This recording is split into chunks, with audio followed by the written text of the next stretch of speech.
आप देख रहे हैं गुलिस्तान न्यूज़ नेशनल टेलीविजन और मैं हूं वसीम गत्तू। इस वक्त हम पुलडोडा के मकाम पे मौजूद हैं और पुलडोडा का जो एरिया है ये वार्ड नंबर 1 में आता है, म्यूनसिपलिटी के वार्ड नंबर 1 में।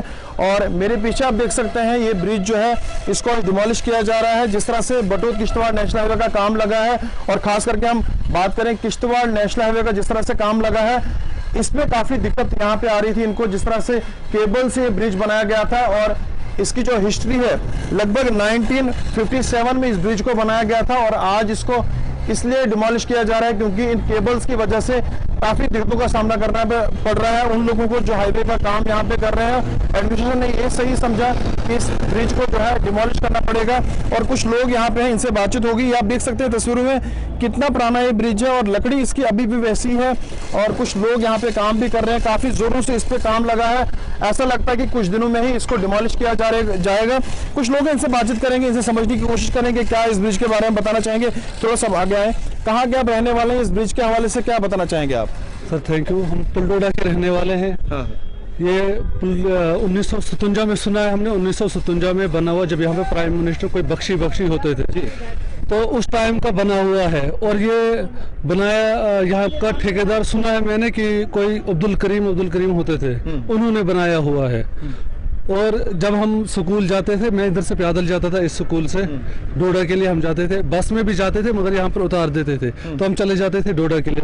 डोडा स्कूल में उतार क्यों देते थे आपको यहाँ पे? बोलते थे इसमें वजन ज्यादा पड़ जाता है। हमारे टाइम में, उससे पहले सुना है हमने कि लोग चढ़ते थे, गाड़ियों में जाते थे, मगर हमारे टाइम में 96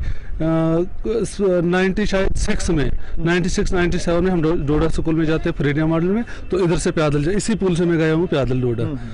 और ये भी आता था कि लोगों को उतारा जाता था यहाँ पे एक तरफ से, फिर उनको बोला जाता था कि दूसरी तरफ आप तब तक पहुंचे, फिर वहां पे आपको चढ़ाया जाएगा। जी वही तो बोल रहा हूँ मैं कि यहाँ से हम डोडा जाते थे, पैदल चले जाते। मैं तो गया हूँ इस पुल से। और फिर हमारे डैडी जो दादा बोलते थे इसमें होती थी आर्मी, इधर भी होती थी, पार भी होती थी, हमको पैदल भेजे थे। उनका कहना है कि जब ये पुल बना था तो उस टाइम डैडी भी पता नहीं थे नहीं थे, शायद दादा हमारे थे, बोलते हम भी इस पुल से पैदल जाते थे, डोडा के लिए जाते थे।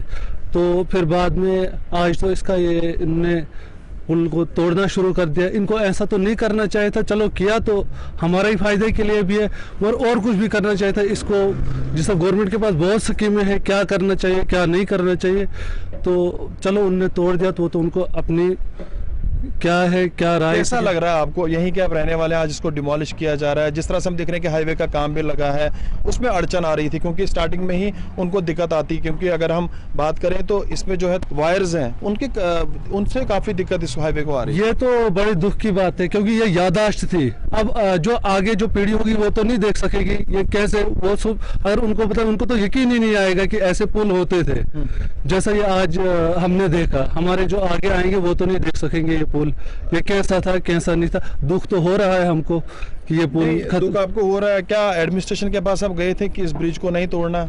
नहीं, हम तो नहीं गए थे। सुना तो था, हमने कहीं गए थे, इधर पुलडोडा से शायद गए थे, बड़े बड़े जो लोग हैं वो गए थे, तो उनने शायद नहीं माना होगा क्या होगा क्या नहीं होगा, उनने बताया होगा। तो आज दुख हो रहा है आपको किस ब्रिज को? हाँ, दुख तो हो रहा है। आप देखो ना, जो लकड़ी है ना, ये कब 57 की लकड़ी लगी हुई है इसको, ये अभी भी खत्म कुछ नहीं हुआ इस लकड़ी को। ये आप नग से देख सकते हो ये कैसे ये 57 के शायद लगे हुए, किस चीज के थे किस चीज के नहीं थे ये। तो आप देखो ये कैसे थे। आप आगे भी देख सकते हो, उधर से वो खत्म कर दिया, अब तो खत्म कर दिया इसको। अब थोड़े से मैंने सुना था कि 20 दिन लगेंगे इसको निकालने में। चलिए, बहुत बहुत शुक्रिया बातचीत करने के लिए, पूरी जानकारी देने के लिए। आपसे बातचीत करूंगा, आप कहाँ के रहने वाले हैं और इस ब्रिज के बारे में क्या जानते हैं आप? नहीं, ब्रिज तो हमारे चाचे ने बनाया था। ये वो ठेकेदार थे, उसका नाम अब्दुल करीम था, 1957 में बनाया था।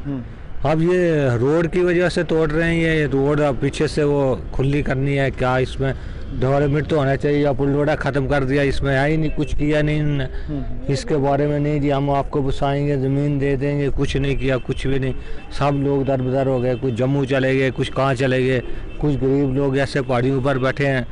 अच्छा, ये पुल भी तोड़ा, ये याददाश्त थी पुरानी हाँ पुराना बना हुआ था तो ये नहीं तोड़ना चाहिए था, लेकिन ये रोड की वजह से आप तोड़ यहीं रहे के हैं। रहने वाले हैं क्या? जब किश्तवाड़ की तरफ लोग जाते थे यहाँ से, यहाँ लोग जो जम्मू जाना चाहते थे वो अक्सर यहाँ पे हमने देखा कि रुकते थे, इस ब्रिज को देखते थे, क्योंकि सबसे पुराना चिनाब खित्ते के अंदर यही एक था जिस ब्रिज को देखा जाता था। हाँ जी, ये देखते थे लोग, बहुत नुमाइश थी ये, एक अजीब चीज़ थी। इसको देखने आते थे लोग किश्तवाड़ से, भद्रवाह से भी। और जब ये कमज़ोर हुआ फिर यहाँ बस से उतारा जाता था लोगों को, फिर बस खाली जाती थी, लोग ऐसे पैदल जाते थे, फिर वहाँ से चढ़ते थे डोडा के लिए। उधर से भी आते लोगों को उतारा, बोलते थे ये कमज़ोर हो गया जी, अब इससे 5 टन के वजन से ज़्यादा नहीं होना चाहिए। तो गाड़ियों ट्रकों में भी जो माल जाता था, पहले तो लोड गाड़ियाँ जाती थी। थोड़ा सा आप बुजुर्ग हैं, थोड़ा सा मुझे बताएं कि क्या लोग तमाशाई वगैरह यहाँ आते थे जब इसका काम लगा था? बहुत तमाशाई आते थे जी, इधर लोग आते थे देखने के लिए। ये मिस्त्री भी देखो ना, हिमाचल के थे जिन्होंने चिनाई की थी, यहाँ के मिस्त्री नहीं कर सकते ऐसी चिनाई। ये इसीलिए बना था, मैं चलो तो उसके बाद में ये पुल बना, फिर वो बड़ा जो है ये कोई 96 में बना है। उसके बाद ये बंद ही रखा था, तो ये रोड अब नेशनल हाईवे तो बननी चाहिए, ये भी ज़रूरी है। तो वो पीछे से ये केबल तार के साथ गाड़ियाँ टच होने लगी। अब इनका कहना है कि हम इसको खुला करेंगे रोड को। बिल्कुल, बहुत बहुत शुक्रिया। ये देख सकते हैं आपके, मैं कैमरामैन से बताऊं, ये जो ब्रिज है ये 96 में बना, जिस तरह से यहाँ के मकामी लोगों ने बताया। और ये ब्रिज जो है 1957 में बनाया गया, जिस पे मैं मौजूद हूँ, जिस पे काम लगा हुआ है काफ़ी ज़ोरों शोरों से। और पहले इसी ब्रिज से जो है डोडा लोग जाते थे, और इनका ये भी कहना है कि यहाँ पे रुकाते थे पहले, और पैदल यहाँ से इनको जाना पड़ता था वहाँ तक, जो सामने आप देख सकते हैं वहाँ तक भेजा जाता था। और यहाँ से फिर जब ये लोग जाते थे तो गाड़ी को खाली भेजते थे, क्योंकि इस ब्रिज ये जो है ज़्यादा वजन नहीं उठा पाता था। यहाँ के कुछ लोग हैं जो काम इस पे कर रहे हैं, इनसे बातचीत करेंगे। थोड़ा सा आगे आए, आप कहाँ के रहने वाले हैं और थोड़ा सा इस ब्रिज के बारे में बताएंगे? आप ही इस पे काम कर रहे हैं? ये मेरठ के रहने वाले हैं, कंपनी को मिला है इसका निकालने के लिए। अब जो प्रॉब्लम है गवर्नमेंट को भी, कैसे निकाल ले, क्यों निकाल ले, तो वही जाना है। नहीं, आप थोड़ा सा बताएं इसका मटेरियल वगैरह कैसा लगा आपको? मटेरियल तो जो इसकी कैपेसिटी उसी हिसाब से मटेरियल लगता है। काफ़ी सालों पुराना ये है। लकड़ी वगैरह क्या वैसी लकड़ी अभी है? साफ नहीं लकड़ी है? ऐसा नहीं है, कंडम हो गया ब्रिज में, स्क्रैप हो गया, टूट फूट हो रही है, तो इसे निकालना भी तो जरूरी था, इसलिए नुकसान हो जाए। तो कब तक इसको सारा जो है डिमोलिश किया जाएगा? ये हो सकता है इस महीने फरवरी के लास्ट तक हो जाएगा। चलिए, बहुत बहुत शुक्रिया बातचीत करने के लिए, और यहाँ के लोगों का भी बहुत बहुत शुक्रिया जिन्होंने पूरी जानकारी हमें दी। और कुछ दिनों तक जो है इसको डिमोलिश किया जाएगा, और उसके बाद आपको यहाँ पे कुछ नहीं देखने को मिलेगा। ये तस्वीरें आप देख सकते हैं, आखिरी तस्वीरें हम आपको दिखा रहे हैं। कुछ दिनों के बाद ये ब्रिज जो है आपको यहाँ पे नहीं देखने को मिलेगा।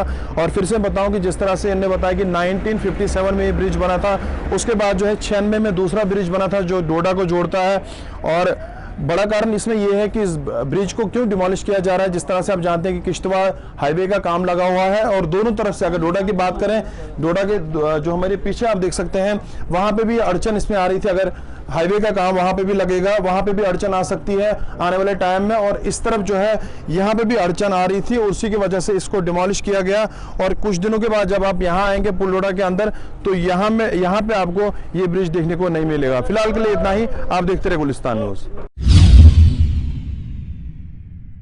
एहतराम करो, जुडिशरी का एहतराम करो, जुडिशरी का एहतराम करो, हमारे साथ इंसाफ करो, हमारे साथ इंसाफ करो, हमारे साथ इंसाफ करो, आरईटी एम्पेनल्ड एस्पिरेंट्स के साथ इंसाफ करो, इंसाफ करो, आरईटी एम्पेनल्ड एस्पिरेंट्स के साथ इंसाफ करो, इंसाफ करो। We want justice, we want justice, we want justice. Judiciary का एहतराम करो, जुडिशरी का एहतराम करो, जुडिशरी का एहतराम करो। मेरा नाम मीर मुश्ताक है, मैं ज़िला बडगाम से ताल्लुक़ रखता हूँ। ऑल जेंड के आरईटी एम्पेनल्ड एसोसिएशन के बैनर के तले आज यहाँ पर हम दोबारा जमा हुए हैं। हमारा मकसद ये है, जो हम आज महकमा तालीम के आला हुकाम खुसूसन कमिश्नर सेक्रेटरी आलोक वर्मा साहब तक पहुँचाना चाहते हैं। 2010 से लेकर 2000 करीबन 14-15 तक महकमा तालीम ने वहाँ मौजूद मुख्तलिफ टीचर जो वैकेंट पोस्ट थे उनको फिल करने के लिए आरईटी पैटर्न के तहत दरख्वास्तें तलब की। और जो हम लोग यहाँ पर मौजूद हैं, हम मेरिटोरियस कैंडिडेट्स हैं। हमारी पैनल तरतीब हुई, कुछ लोगों के पैनल ZDO ऑफिस में हैं, कुछ के CO's ऑफिस में, और कुछ का टेंटेटिव आर्डर भी निकला है, लेकिन आज तक फाइनल आर्डर हमारे हक में इजरा नहीं किया गया है। तो चलते चलते हमारे हक में कई बार कोर्ट ने, डबल बेंच ने फैसला सुनाया, लेकिन महकमा तालीम ने उन आर्डर्स को यकसर नजरअंदाज करके हमको मुकम्मल आर्डर नहीं दिए। 2018 में 919 आर्डर के तहत स्टेट एडवाइजरी काउंसिल, जिसकी निगरानी कर रहे थे सत्यपाल मलिक साहब, उन्होंने एक आर्डर निकाला कि आज के बाद हम 2018 के बाद 919 आर्डर के तहत इस स्कीम को वाइंड अप करते हैं, आरईटी स्कीम को बंद करते हैं, जो मरकजी स्पॉन्सर्ड स्कीम थी। लेकिन हम भी इसमें पिसने लगे। महकमा तालीम ने उसी आर्डर का सहारा लेकर, चूंकि हम उससे पहले थे, हमने उससे पहले अप्लाई किया था, तो कल 4 तारीख को हाई कोर्ट ने उस आर्डर के मद्देमुकाबल हमारे हक में फैसला सुनाया। 2018 का 919 वाला आर्डर इन पर लागू नहीं होता है। ये उससे पहले मेरिटोरियस है, इन्होंने उससे पहले अप्लाई किया है एक प्रॉपर प्रोसीजर के तहत। अब हम महकमा तालीम के आला हुकाम से गुजारिश करना चाहते हैं, जो आज तक आपको कन्फ्यूजन था कि हम एसएससी को आर्डर का बहाल रखें या कोर्ट आर्डर का बहाल रखें, आज एक बार फिर डबल बेंच ने हमारे हक में फैसला सुनाया। 2018 का आर्डर भी स्टैंड रखा कि आज के बाद स्कीम बंद कर दीजिए, लेकिन हम लोगों पर वो आर्डर इंप्लीमेंट नहीं होगा। हमारे हक में मुकम्मल orders, final engagement orders issue होने चाहिए।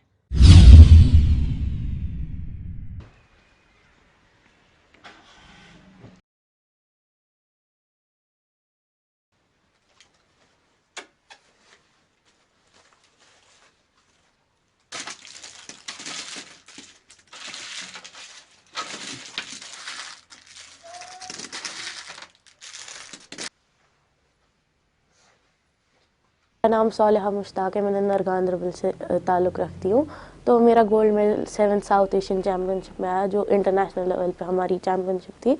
इससे पहले भी मेरे बहुत गोल्ड मेडल आए हैं डिस्ट्रिक्ट्स में, स्टेट में। तो इससे पहले जो मेरा गोल्ड मेडल आया था वो नेशनल्स में आया था। 23rd नेशनल चैम्पियनशिप थी, जम्मू में हुई थी हमारी वो, तो उसमें भी मेरा गोल्ड मेडल आया। अब ये परसों हमारी एक और इंटरनेशनल लेवल पे चैम्पियनशिप हुई, 7th साउथ एशियन चैम्पियनशिप, तो इसमें भी मेरा गोल्ड मेडल आया।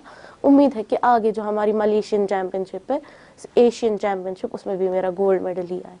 तो उन सब लड़कियों के लिए एक ही मैसेज है कि अगर आपका इंटरेस्ट स्पोर्ट्स में है या आप स्पोर्ट्स में आना चाहती है तो प्लीज़ आए। ये सिर्फ ये स्पोर्ट नहीं है कि आप स्के में आए, बाकी स्पोर्ट्स भी है। आजकल बहुत ज़्यादा डिप्रेशन हो रहा है, स्पोर्ट्स में आकर आपकी सेल्फ डिफेंस में भी इम्प्रूवमेंट होगी और आप बहुत आगे इंक्रीज़ हो जाएंगे, थोड़े एक्सपोजर आएगा आपके पास, तो आप ठीक हो जाएंगे, आपका डिप्रेशन भी निकल जाएगा। गई वारिया खुशी ये बची द्राय मेडल ओन अम और गई वारिया खुशी। बहुत पोफस बाकिन तना तो इथे कन कोर इथे कन तम तहन पन इनाम अनित तमाम कोरन तमाम माल माजन वन सारी सोजु इथे कन तो करू पन कोर पन नेची नीर यम आज वबा मत्योमुत सह कर हु कर तम तल बचन।